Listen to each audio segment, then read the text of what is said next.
Hello bachon, let's read this question. The question says, if the length of a simple pendulum is increased by 2%, then the time period.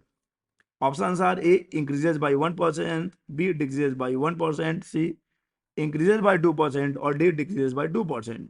तो आइए सबसे पहले बात कर लेते हैं की कंसेप्ट की. की concept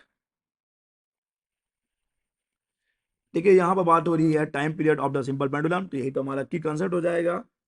we know that time period of simple pendulum is given by the formula t is equal to 2 pi root over L by G. t is equal to 2 pi root over L by G, ये होता है time period का formula. Okay, ये है time period का formula. अब देखिए यहां पर क्वेश्चन क्या कहता है कि if the length of the simple pendulum is increase by 2%, then the time period will be. फिर टाइम पीरियड का क्या होगा, आइए जान लेते हैं. देखो, अगर हम टाइम पीरियड की बात करते हैं तो टाइम पीरियड कितना है देख लीजिए. तो टाइम पीरियड है 2 pi root over l by g. G में चेंज करना नहीं है, हमको बस लेंथ चेंज कर रहे हैं, वो भी कितना, 2% से. तो मैं लिख सकता हूँ कि टी प्रपोर्शनल है किसके, रूट एल. टी प्रपोर्शनल है बच्चे किसके, T is proportional to root L. तो अगर मैं दो बारी के लिए लिखूं तो मैं लिख सकता हूँ T1/T2 is equal to root over L1/L2 लिख सकता हूँ.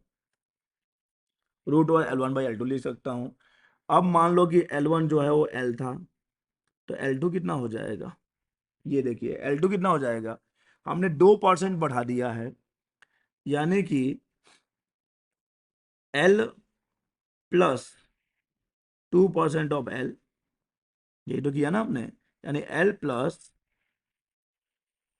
2L/100, यानी क्या हो जाएगा, ये हो जाएगा 102L हो जाएगा.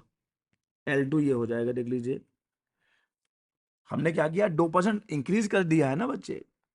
2% इंक्रीज कर दिया तो इसका क्या मतलब है कि अगर पहले 100 होगा तो 100 का 2% 2, तो 100 प्लस 2 यानी कि 102. तो बिल्कुल सही आ रहा है, बिल्कुल सही आ रहा है.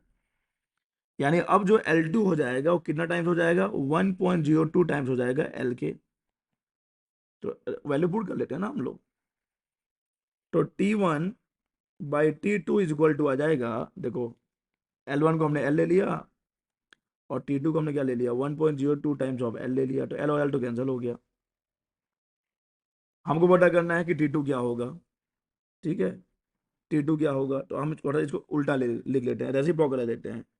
T2/T1, T2/T1 कितना आ जाएगा बच्चे, देखो तो T2/T1 इक्वल टू आ जाएगा रूट ओवर इसका रेसिप्रोकल लिया है तो 1.02 ऊपर आ गया, 1.02 ऊपर आ गया, 1.02 ऊपर आ गया. तो आगे देखिए, जब हम इसका स्क्वायर रूट लेंगे तो हमको T2/T1 मिल जाएगा 1.01, ये हमको मिल जाएगा 1.01. यानी T2 क्या हो गया बच्चे, T2 हो गया है 1.01 टाइम्स ऑफ T1. तो देखो कितना इंक्रीज हो गया है, T2 कितना इंक्रीज, T2 इंक्रीज हो गया है कितना से. T2 मतलब कि जो टाइम पीरियड है, पहले टाइम पीरियड मान लीजिए रहा होगा आप 1, तो अब टाइम पीरियड कितना हो गया 1.01. तो अगर परसेंटेज में देखेंगे तो मान लीजिए पहले टाइम पीरियड है 100, तो अब हो गया है 101. तो कितना इंक्रीज हुआ है, 1%. 1% इंक्रीज हुआ है.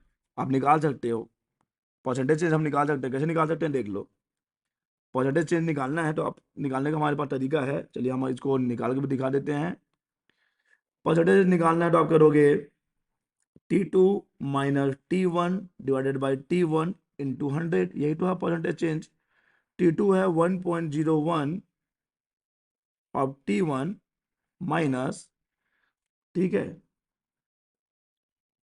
T1 divided by T1 into 100. तो T1 कॉमन निकाल के कैंसिल कर दीजिए, 1.01 माइनस 1 तो बचेगा 0.01 इंटू 100. तो कितना आ गया ना 1%.